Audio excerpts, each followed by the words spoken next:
একটু কাছে আয় তো বিজয় বল। কেক কাট কেক কাট, ফেলে ফেলে নিচে ফেলে আমি ঝাড় দিয়ে নেবো। আরে কেকটা কাট। কি হ্যাপি বার্থডে বলবো না কি বলবো?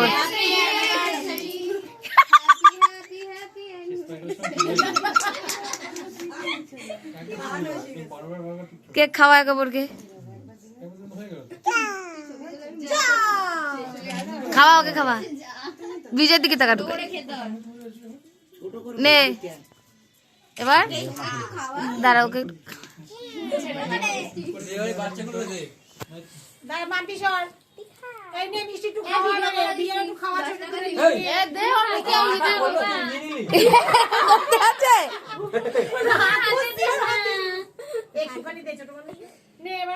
জুতো পরে আমার মা খেয়ে ফেলাবে না মা। আরে পরে তুলতে বলেছে, খেতে না।